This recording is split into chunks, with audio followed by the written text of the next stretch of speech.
Bersama pura-pura tahu fisika. Shalala, shalala, shalala. Hai Sobat Fisika, kembali lagi di channel Pura-Pura Tahu Fisika. Kali ini kita akan membahas materi tentang upaya dunia dalam mengurangi pemanasan global. Sebelum lanjut ke pembahasannya, jangan lupa klik tombol like, komen, share, and subscribe ya guys, agar tidak ketinggalan video dari channel Pura-Pura Tahu Fisika. Hai Sobat Fisika, kalian udah pada tahu belum sih apa itu pemanasan global? Pemanasan global atau global warming adalah bentuk ketidakseimbangan ekosistem di bumi akibat terjadinya proses peningkatan suhu rata-rata atmosfer, laut, dan daratan di bumi. Untuk mengatasi masalah pemanasan global dibutuhkannya peran dunia yaitu lewat badan PBB. PBB atau Perserikatan Bangsa-Bangsa adalah organisasi internasional yang didirikan pada 24 Oktober 1945 untuk mendorong kerjasama internasional. Terdapat 193 negara yang tergabung dalam PBB. Markas besar PBB terletak di New York, Amerika Serikat. Panel iklim PBB memperingatkan bahwa dunia sudah pasti akan menghadapi gangguan iklim selama beberapa dekade atau mungkin berabad-abad. Laporan terbaru PBB menyatakan pemanasan global melampaui 1,5 derajat Celcius dalam 10 tahun ke depan. Batas 1,5 derajat Celcius adalah batas bencana pemanasan global yang dampaknya ke bumi sudah tidak bisa diperbaiki. Berikut ini upaya dunia lewat badan PBB-nya dalam mengurangi pemanasan global. Yang pertama, Protokol Kyoto. Protokol Kyoto adalah sebuah traktat internasional yang memperpanjang Konvensi Kerangka Kerja Perubahan Iklim PBB atau UNFCCC untuk mengurangkan emisi gas rumah kaca. Berdasarkan konsensus ilmiah yang menyatakan bahwa pemanasan global disebabkan oleh emisi karbon dioksida pada atmosfer bumi. Protokol Kyoto diadopsi pada sesi ketiga konferensi pihak konvensi UNFCCC pada tahun 1997 di Kyoto, Jepang. Negara-negara yang meratifikasi protokol ini berkomitmen untuk mengurangkan emisi karbon dioksida atau CO2 dan 6 gas rumah kaca lain, yaitu metana, CH4, dinitrogen monoksida atau N2O, hidrofluorokarbon atau HFC, perfluorokarbon atau PFC, belerang heksafluorida atau SF6, dan nitrogen trifluorida atau NF3. Atau bekerja sama dalam perdagangan emisi jika mereka menjaga jumlah atau menambah emisi gas-gas tersebut yang telah dikaitkan dengan perubahan iklim. Jika sukses diberlakukan, Protokol Kyoto diprediksi akan mengurangi rata-rata cuaca global antara 0,02 derajat Celcius dan 0,28 derajat Celcius pada tahun 2050. Kemudian, program Protokol Kyoto. Protokol Kyoto memiliki program Flexibility Mechanism atau mekanisme fleksibel yang terdiri dari pertama, International Emission Trading atau IET, yang dalam arti bahasa Indonesianya perdagangan emisi internasional. Yang kedua, Clean Development Mechanism or CDM, yang artinya mekanisme pengembangan bersih. Dan yang ketiga, Joint Implementation atau GI, implementasi bersama. Yang pertama, International Emission Trading or IET atau perdagangan emisi internasional. Negara anggota protokol bisa menjual batas emisi gas rumah kaca yang berlebih jika suatu negara menghasilkan gas rumah kaca kurang dari batas yang ditentukan dan membeli batas emisi gas jika gas rumah kaca yang dihasilkan lebih dari batas yang ditentukan. Kedua, Clean Development Mechanism or CDM atau mekanisme pengembangan bersih. Sebuah program di mana suatu negara diperbolehkan membiayai proyek pengurangan gas rumah kaca di negara lain dan mengklaim emisi yang dikurangi sebagai bagian dari usaha negara tersebut dalam mengurangi emisi karbon mereka.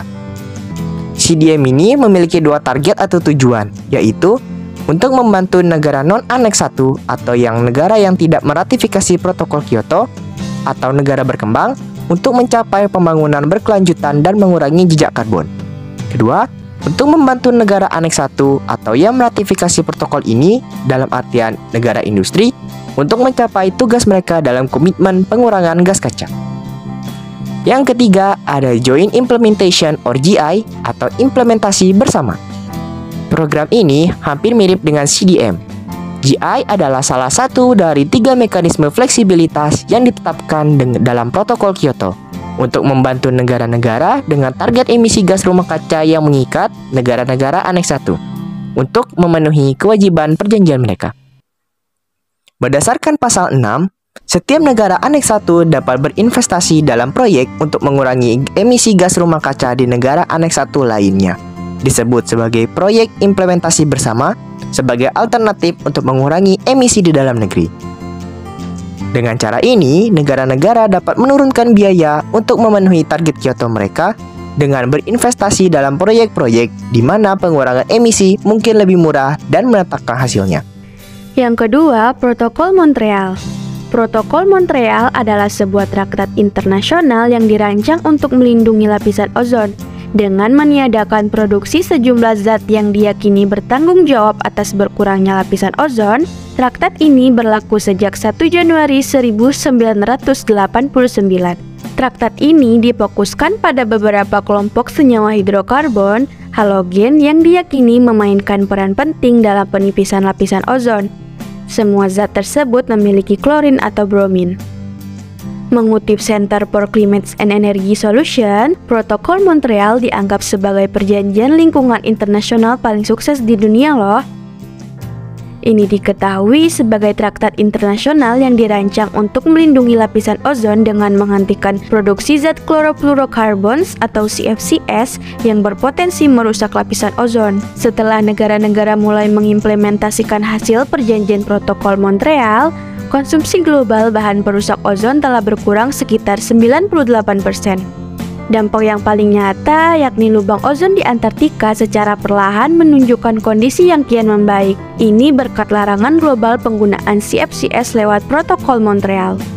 Alasan menipisnya ozon lebih banyak terjadi di Antartika karena suhu dingin yang ekstrim dan cahaya yang terang benderang. Kedua hal ini membantu terciptanya awan kutub stratosfer atau polar stratospheric clouds. Di awan yang beku ini mengandung klorin yang merusak ozon. Laporan terbaru PBB menyatakan pemulihan akan sepenuhnya memperbaiki lubang di Antartika dalam waktu sekitar 43 tahun atau pada 2066. Yang ketiga yaitu UNEP. Pengertian UNEP, Program Lingkungan Perserikatan Bangsa-Bangsa atau UNEP, bertanggung jawab untuk mengordinasikan tanggapan terhadap masalah lingkungan di dalam sistem perserikatan bangsa-bangsa. Didirikan oleh Maurice Strong, direktur pertamanya, setelah konferensi PBB tentang lingkungan hidup manusia di Stockholm pada Juni 1972. UNEP telah mendaftarkan beberapa keberhasilan seperti Protokol Montreal 1987 untuk membatasi emisi gas yang dipersalahkan karena menipiskan lapisan ozon pelindung planet ini. UNEP telah mensponsori pengembangan program pinjaman tenaga surya dengan tingkat pengembalian yang menarik untuk melindungi biaya penerapan awal dan memujuk konsumen untuk mempertimbangkan dan membeli sistem PV tenaga surya.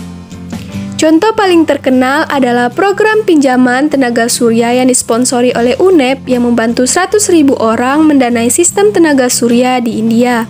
Kesuksesan dalam program tenaga surya India telah menghasilkan proyek serupa di bagian lain negara berkembang, termasuk Tunisia, Maroko, Indonesia, dan Meksiko.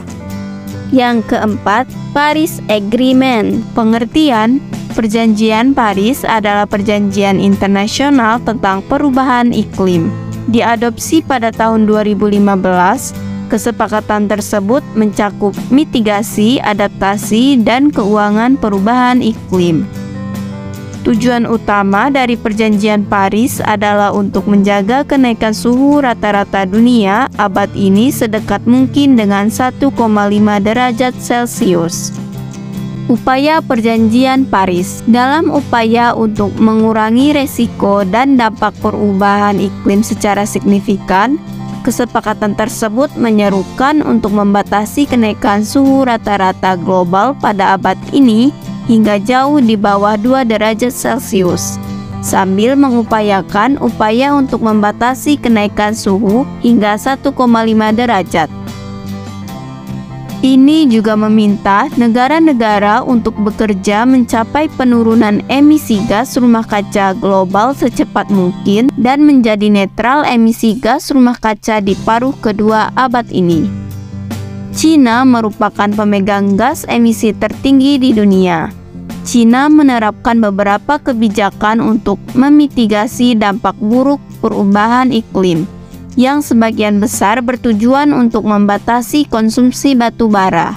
Kontribusi yang ditentukan secara nasional, NDC, Cina menetapkan tujuan dan berkomitmen untuk mencapai puncak emisi CO2 paling lambat pada tahun 2030 dan meningkatkan penggunaan pembawa energi bahan bakar non-fosil mengambil 20% dari total pasokan energi primer. Cina telah melampaui target penyebaran energi surya dan energi angin untuk tahun 2020.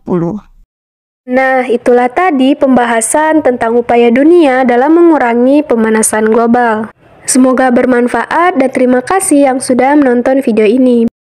Pemanasan global adalah bentuk ketidakseimbangan ekosistem di bumi.